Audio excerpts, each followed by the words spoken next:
Welcome back to the Breakfast Club this Monday morning. Let's take a look now at hypertension. It's one of India's biggest silent killers, affecting nearly 1 in 4 adults.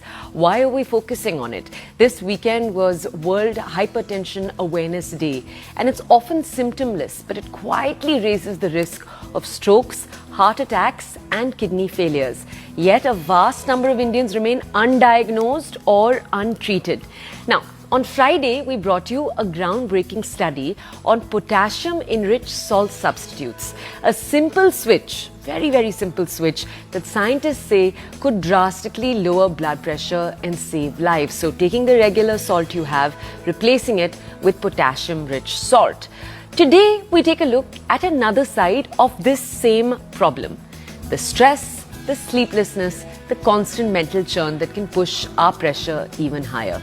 So to take a look at this aspect, joining us on the show this morning is Dr. Madaan. She's a motivational speaker and a spiritual guide, and she brings with her a message of calm, clarity, and emotional reset. Dr. Madaan, thank you so much for joining us early this morning.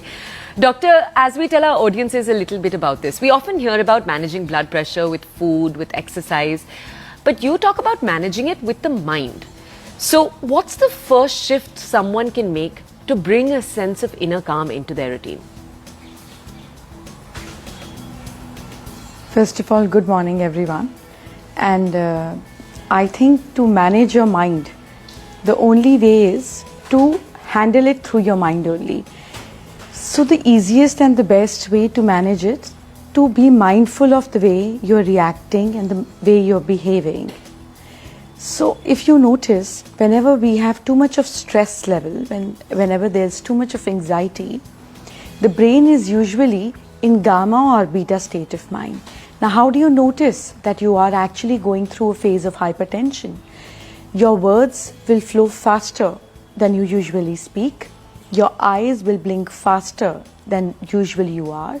And your breath will be very shallow and very shallow breathing, like not even up till the chest.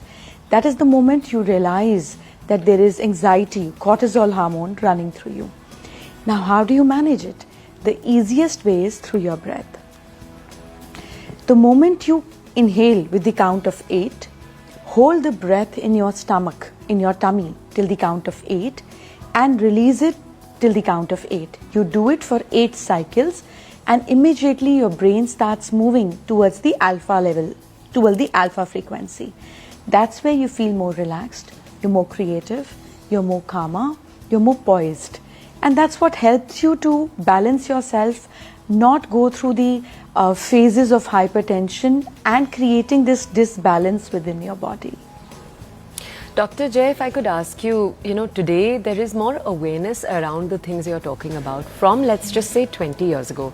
So people know and are very aware of meditation, of practices, but it's hard even till today for people to manifest these things, as you're saying, to actually do these things. The knowledge exists though. Today on YouTube, one can go read, see, but actually putting this into action in our day-to-day, in a world where we have social media, for example, you have your news alerts coming in constantly, work starts, you get out of your bed, and from the time you're up, you've got your phone in front of you. So I want to ask you, what are the practical pillars that you encourage people around you to put into their lives to make sure that they are aware at all times?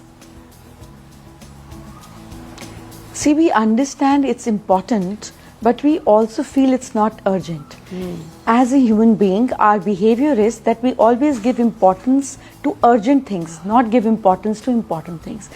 Like if you have 5 phone calls from work and 1 phone call from your mother, you'll probably go back to the work phone calls first because you know your mother is fine, she's important to you, but it's not an urgent matter right now. That's exactly what we do when it is matter related to meditation, because we feel we are in control. Whenever it's urgent, whenever we are hospitalized, whenever we have a prescription, only then we'll change. Now the beauty of the mind is that whenever there's an emergency, it is more rigid to change, it repels more. But the moment you start addressing important matters at urgent matters, that's where real manifestation happens. And not just the matters of mindfulness or meditativeness, but in materialistic way. You said the moment we get up in the morning, we have our phones with us, right? Now imagine we decide we have to get up at say 6 a.m. in the morning. We set up an alarm. We know we have to get up at 6, but each time the alarm buzzes, we keep pressing snooze. So the first message you give to your brain in the morning is that, look, I decided to get up at 6, but don't take me seriously. I'll get up at 6:30. I'll be easy. So that's how you train your brain not to be serious. So each day you have to understand that's a separate entity. Just like you treat your computer, you feed instructions, you treat your Siri, you give instructions to the management or system that is working around you, you have to similarly treat this.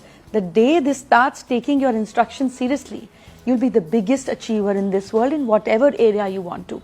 And things start with smaller things, not with bigger things. Dr. Madaan, you've raised a very beautiful point. Train your brain. So now I need to ask you, how does one actually do that? So if one wants to change the way in which their brain, or rather their inner voice acts, behaves, if they want to change the way they speak to themselves, what's a way to actually do that in a long-term, sustainable manner? So two things to begin with. A, our brain doesn't like anything which is too long term because the whole feeling of it gets tired. The brain wants newness and the heart wants old things. That is why you love meeting your old friends, your childhood food, but your brain likes adventure, it likes new things. So look for shorter term goals. Let me tell you what I do to train my brain, and I do it every day.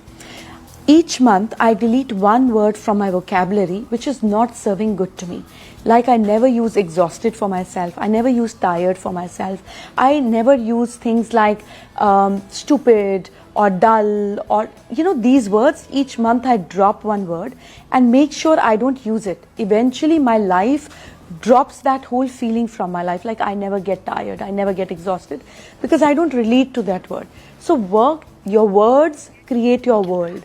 Try and have a great control over that.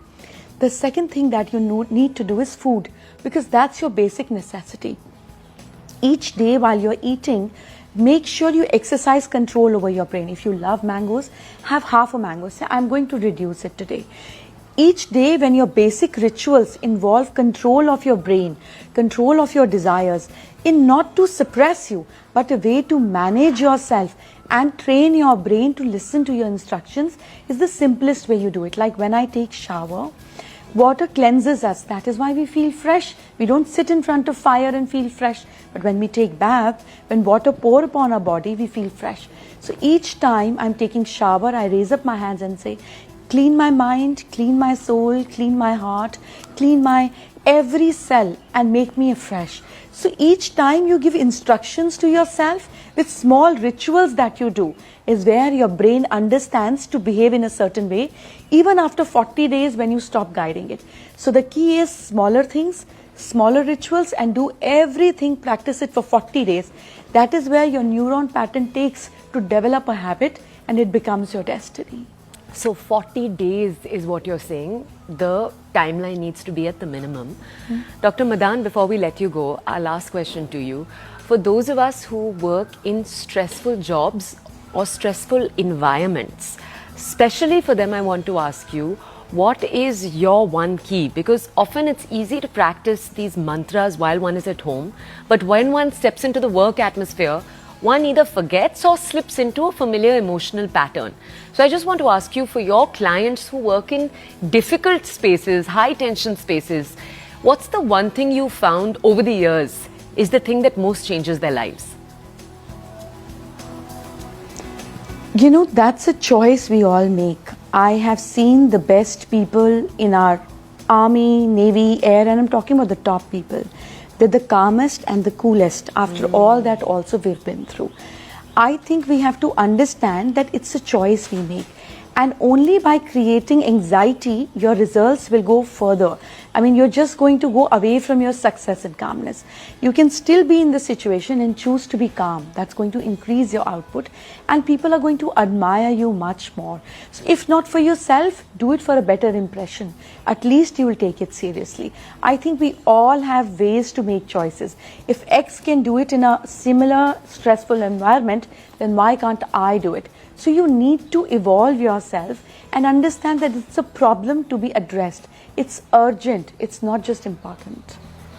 Dr. Madaan, beautifully spoken. And I love your point that even in a stressful environment, there are so many who choose to be calm. There are enough examples of people who choose to be calm, and we can all choose to be that every single day. Dr. Madaan, thank you for joining us. Thank you for bringing us once again your wisdom right here on the show.